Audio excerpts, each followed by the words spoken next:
Salut à toi, je fais cette vidéo aujourd'hui en update d'une de mes anciennes vidéos, donc je te conseille d'aller la voir avant de te taper le visionnage de celle-ci. C'est fait? Bon, maintenant je vais la démonter.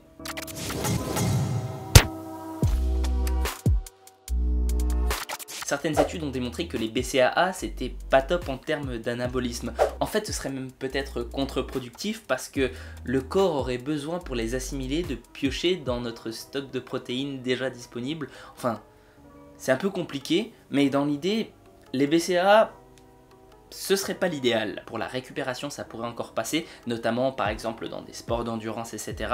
Mais pour l'anabolisme, non. Et même si les effets de la prise de compléments alimentaires oméga 3 sont spectaculaires, c'est uniquement des études à court terme. Or nous on les prend, et moi-même je les recommandais, à long terme. Une étude a été menée sur 8 ans, à long terme donc, et la mortalité semble significativement augmenter. Pour plus d'infos, je te conseille d'aller voir la vidéo de Will Jansens, qui est vraiment super, et puis même le bonhomme en lui-même est super, abonne-toi, plein de contenu en or. Quand même, pour t'expliquer très brièvement, ce serait dû à la nature instable des oméga 3. Quand j'ai appris ça, j'ai procédé à des tests. J'ai supprimé les oméga 3 et les BCAA de mon alimentation pour voir ce que ça donnerait. Et c'est ce que je recommande à tout le monde dans le domaine du sport. Teste parce que tout le monde est différent. Tout le monde ne réagit pas pareil aux mêmes choses. Et peut-être qu'un protocole sera intéressant pour quelqu'un ou un produit et pas pour toi. Et inversement. Tu peux faire partie de l'exception qui confirme la règle. Il s'avère que j'utilisais principalement les BCAA parce que je m'entraîne à jeun. Donc qu'est-ce que ça donne? J'ai l'impression qu'il n'y a pas vraiment de changement, sauf peut-être que j'ai un peu plus d'énergie. Je saurais pas me l'expliquer, peut-être que c'est un effet hypoglycémiant que les BCAA avaient, mais grosso modo j'ai l'impression d'être plus efficace sans en prendre avant. Sinon pour les oméga 3 j'ai vu aucune différence. J'ai peut-être un peu plus de courbatures qu'avant, et encore, j'en suis pas sûr, mais en termes de récupération, rien. Et puis, les courbatures, comme on va le voir, c'est peut-être pas si mauvais que ça. Ou en tout cas, l'inflammation, voilà. Parce que ouais, limiter l'inflammation maximum, je veux bien, mais peut-être que justement, trop la limiter, c'est pas signaler à son corps qu'on est assez détruit pour qu'il y ait de l'anabolisme. Calme-toi, c'est juste de l'extrapolation de ma part par rapport à ce que j'ai lu, notamment sur les bains froids. Quand tu fais des bains froids, ça limite l'inflammation, mais ça limite aussi l'anabolisme. Pourquoi ce serait pas le cas pour les oméga 3?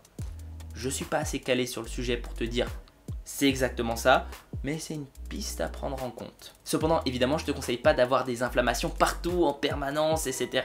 pour essayer de gagner du muscle. Parce que déjà, c'est mauvais pour la récupération, puis c'est aussi mauvais pour la santé. C'est notamment ce qui provoque les cancers, donc moi je te le souhaite pas. La solution se trouve sans complément. Il suffit de manger équilibré et notamment beaucoup de fruits, de légumes. Il faut aussi utiliser des méthodes anciennes genre germination ou trempage pour la cuisine de tes légumineuses parce que ça enlèvera au maximum les antinutriments. Ainsi tu digéreras mieux et les antinutriments c'est connu justement pour provoquer de l'inflammation. Si tu veux comprendre sans trop te prendre la tête ce que c'est qu'un antinutriment, dis-toi que le venin de vipère c'est composé quasiment que de protéines et pourtant t'en mettrais pas dans ton assiette parce que y a des trucs dedans qui font que c'est pas bon pour la santé. Et c'est ça des antinutriments, c'est des espèces de poisons. Parce que oui, la nutrition ça ne se limite pas qu'aux macros. Pour ce qui est de remplacer les BCAA, il y a des trucs qui sont arrivés, bon, pas si récemment que ça, mais les prix, eux, ont baissé assez récemment, ce sont les PeptoPro, soit des groupes d'acides aminés qui sont pas non plus des acides aminés complètement tranchés, qui seraient des BCAA, mais qui sont pas non plus des protéines complètes. Il s'avère que les peptides, ce serait la forme sous laquelle l'organisme digère le mieux les acides aminés, du moins de ce qu'on en sait maintenant. En gros, ça passe très vite dans le sang, ça accélère l'anabolisme et il n'y a pas de souci de digestion. Donc, pendant ton entraînement, c'est parfait. On pourrait comparer les BCAA à des chocobons et les peptides à des Ferrero Rocher. Si tu veux manger l'équivalent en Ferrero Rocher de chocobon, tu devras en manger plus et ça prendra plus de temps. Alors que pourtant, le Ferrero Rocher, il est en un plus gros bout. Mais tu le manges plus vite. Je sais pas si c'était un très bon exemple et en plus, il y a probablement des gens en sèche qui me suivent et qui doivent me détester. Pardon. Est-ce qu'on pourrait mélanger PeptoPro et BCAA? Moi c'est ce que je fais, mais uniquement pour finir mes stocks. Bon, mais si je te parlais du deuxième complément maintenant. On a vu les PeptoPro, passons à un truc assez intéressant. Encore une fois, il va s'agir de peptides, mais de peptides de collagène. C'était un truc qu'on consommait avant dans notre alimentation de façon assez régulière. C'était le gras des steaks, ou ça se trouvait dans le bouillon qu'on faisait à partir des os. Bref, un truc un peu de pauvre, mais bizarrement qui était meilleur pour la santé. Le collagène, on en trouve dans notre peau, dans nos ongles, mais ce qui nous intéresse surtout, c'est dans nos articulations. Évidemment, on peut fabriquer nous-mêmes des protéines de collagène, sinon on serait plutôt dans la merde. Mais c'est beaucoup plus pratique de filer à ton corps des peptides déjà de collagène, plutôt que de consommer de la protéine, par exemple de petit lait, comme on a l'habitude de le faire, de la whey, et de lui demander de faire le boulot après de conversion. C'est comme si tu lui filais plein de briques de Lego et qu'il devait construire une forteresse avec, ou que tu lui filais au contraire des murs déjà faits et qu'il avait juste à les mettre en place. Ce qui est cool, c'est que c'est uniquement de la protéine, ça coûte pas très cher, t'as pas besoin d'en prendre beaucoup par jour et c'est pas très calorique.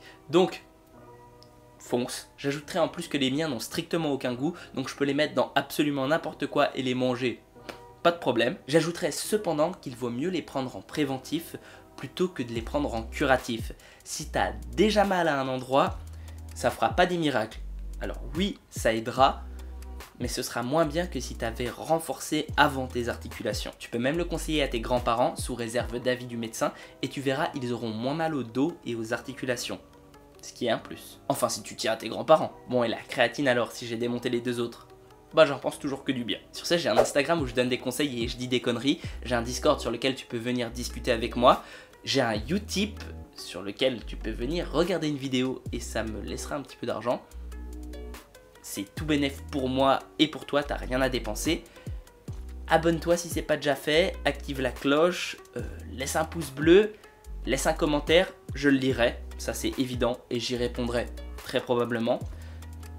Et puis, prends soin de toi et à la prochaine. Je pense que c'est important d'actualiser ces vidéos par rapport aux connaissances qu'on acquiert et la science qui avance. Toi, t'en penses quoi ?